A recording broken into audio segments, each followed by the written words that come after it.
I'm going to go ahead and show you the working door sensor. Here's my Raspberry Pi, the breadboard, and the door sensor. I'll go over here to the terminal.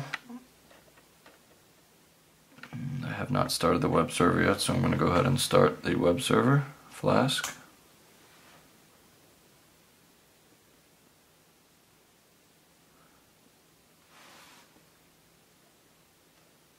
That starts on the Raspberry Pi on port 5000.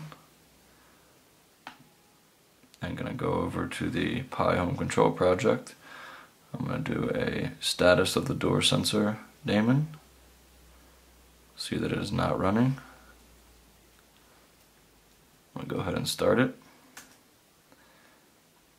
And then check the status again. We will see that it is running.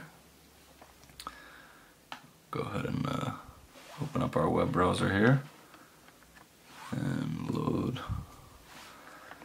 the Pi Home Control page, which you can see there's no data in the database now, so both tables are showing no status on either the door or motion. I'm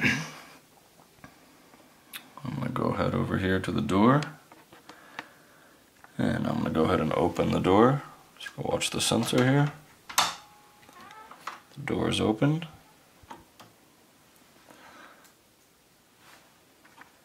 And you can go back to the web page here, and you can see that the door status was updated to open. I'm going to go back over here, go ahead and close the door.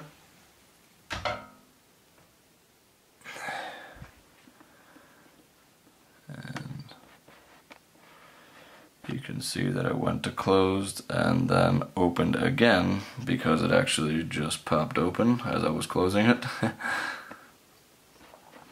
So there you go. You can also search up here in the top right. You can search for something like just closed. You can see it will filter all of our rows out that say open and show us just the ones that say closed. You can do vice versa.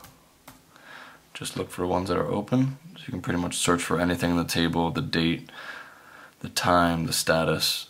You can also show up to as many entries as you want. You can show 5, 10, 25, or all that are currently in the database. And that's the door sensor.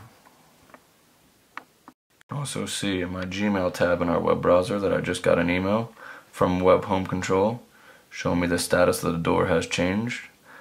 And you can see that it went from door opened to door closed to back again to door open, with our timestamps being 2 and 1 minute.